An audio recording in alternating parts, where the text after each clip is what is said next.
In today's world, change is constant. It's everywhere around us, driven by technology, by unexpected events, and companies like us can no longer rely on efficiency and expertise.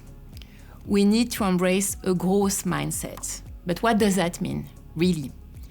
What does that mean for companies? What does that mean for teams? What does that mean for us as leaders? How can we contribute to create an environment where people embrace change as opportunities?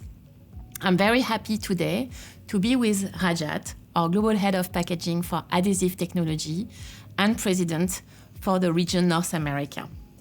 With you, Rajat, today, I'm ready to deep dive into what is behind these two words, growth mindset. You have an incredible experience across the globe, in Europe, in US, in China. You've been living in very stable and volatile environments, and I'm very curious to hear you and exchange with you on how we leaders can contribute to create this growth mindset in a company like Henkel. Thanks for being there. Thank you, Sylvie. So let me start immediately with a question to you. What does that mean, growth mindset, to you personally? Sylvie, first of all, thank you for having me for this conversation. It's a topic near and dear to my heart. Personally, I am a bit of a wanderer and an explorer. And since I also was introduced to the topic of growth mindset, it's also an attitude. So it's an attitude about staying in touch with not only current events, also with future directions. What are the trends shaping our society? What are the skills and competencies needed to continuously be an effective leader and build a great business with great people? Yes, thank you for sharing that. I always, when I'm asked, I always say, for me, there are two components, and you're touching them. One is the business component, that we really consider that every change comes as an opportunity, and we reflect on how we can build something positive out of it. But the other one is a personal component. How do we shape ourselves to be ready for that, to become always better, and to challenge the way we have been doing things in the past, actually. And maybe bridging with that, you've been working in countries which were in a development stage, which were moving extremely fast. When I travel, I always observe that in developing countries, in emerging countries, the morale compass, the positivity of people is on a different level than in what we call mature countries. Crises are coming. They embrace crisis as an opportunity to change, to re-challenge. While I'm talking, to colleagues in developing countries, I feel that less. Do you have an idea where that comes from and how we can capture that even better for us as a global company? Yes, Sylvie, actually, you touch upon something which is going across cultures, and there is, I sense this inherent high degree of curiosity, and that curiosity is matched with an openness for learning in many of the developing world. And that is because people want to improve their lives, and also they want to leave, they want to improve the lives of the generation after them. What we call about being pioneers at heart for the good of generations, they actually practice a lot of that. In the developed world, we have managed to achieve a lot. It came through a lot of hard work of the generations before us who had the same mindset. I feel it's time for us to reignite that mindset, because the changes that are shaping the world are the changes that are equal for all of us. Doesn't matter where we live. And do you think that is something that you can train? This, this skill to be more into the change mindset permanently, to reinvent yourself, to reignite, as you say. Is it something you think we can train? Absolutely. I can speak from my own personal experience that this is an attitude, and that attitude can be adopted. I would say one can adopt an attitude, and then one can go into a learning mode and an observer mode. So, for example, when there is a concept of the half-life of knowledge. So I graduated from the university. If I had done that 50 years ago, that knowledge could have carried me for 30 years of a good professional career. Today, that knowledge from the university may be only good for 5 years. It may become irrelevant after 5 years. And then the learning imperative does not stop at a university, it has to continue. So that's why we permanently talk about continuous learning, lifelong learning, actually, which is a concept that was not invented yesterday, but which has never been as important as today, obviously. I also feel like that from time to time. I feel like there are so many things I don't know, while I have 30 years of career behind me. Fair. Because things are changing so fast. If I want to stay up to speed, or same for my teams, if we want to stay up to speed, we need to learn and relearn permanently new things.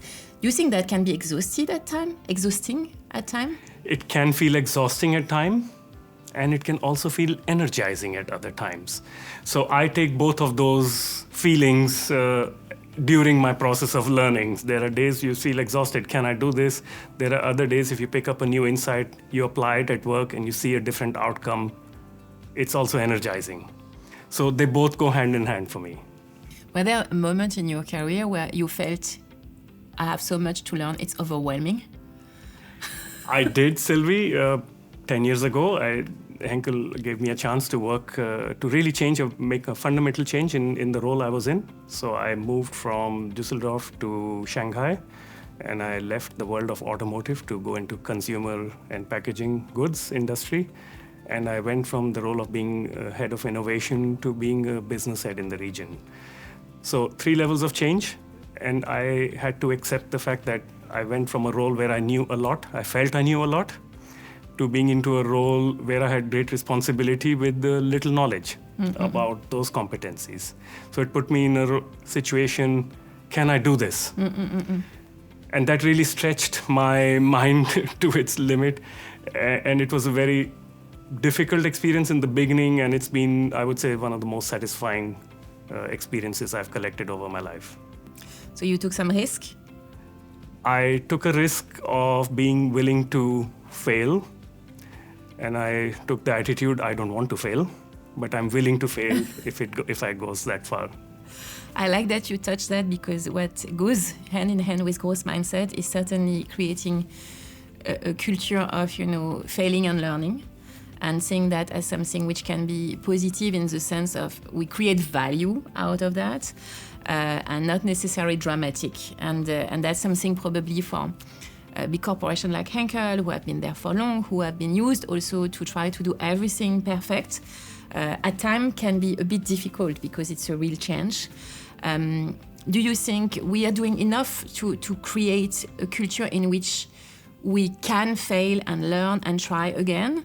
Or is it something where we should still continue to work or work harder? You touch upon a very important point, Sylvie. So where are we as an organization? Where are all the people at Henkel in their stage, in this journey of being a growth mindset? And I'll ask you back a question as well after I share my thoughts. So if I look at the time I've been at Henkel, which is more than a couple of decades, I think we really gave an impulse in the last 3 years.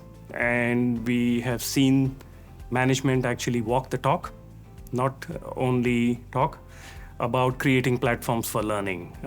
And it starts with our CEO, who's been very open on his personal transformation journey. All of you have made that very clear experience sharing. I feel there's a tremendous amount of openness in that was not there before, and also internalization.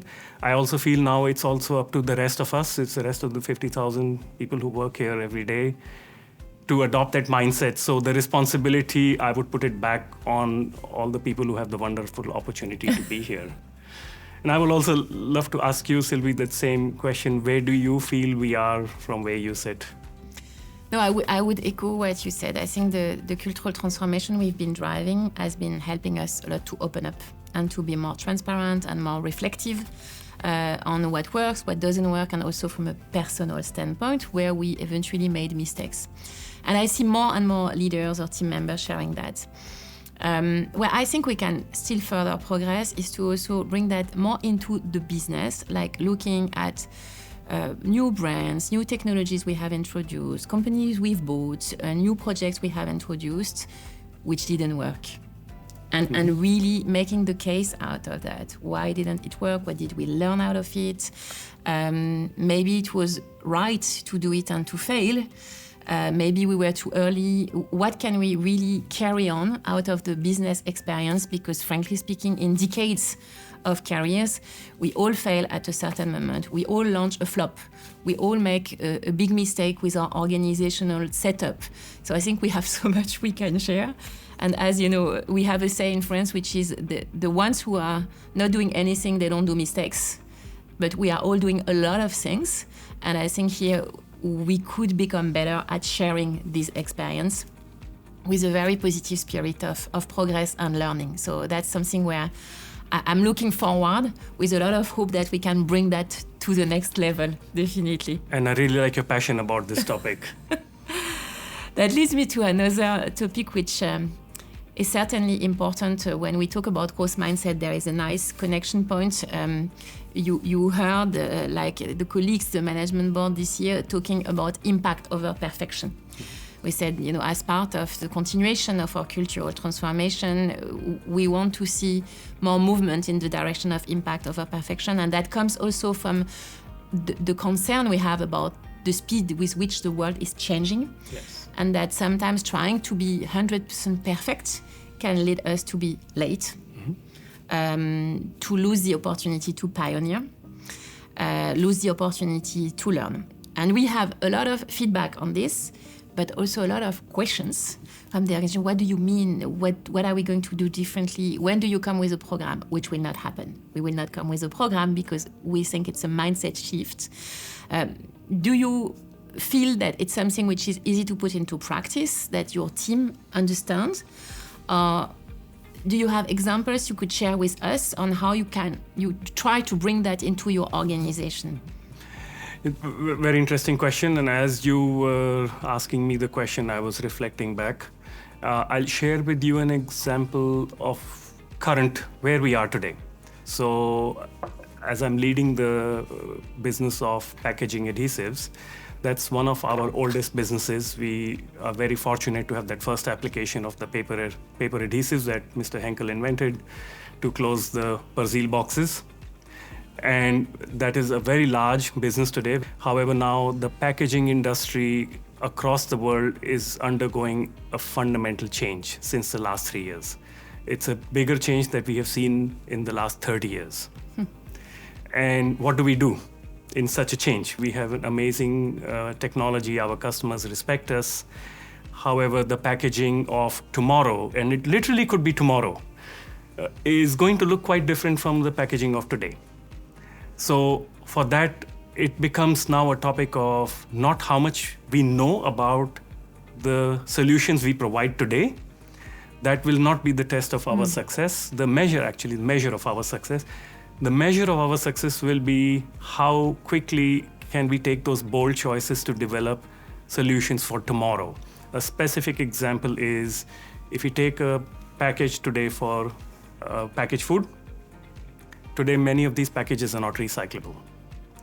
However, consumers demand that the packaging waste be managed and becomes more sustainable, so the packages be recyclable. And now that becomes a race.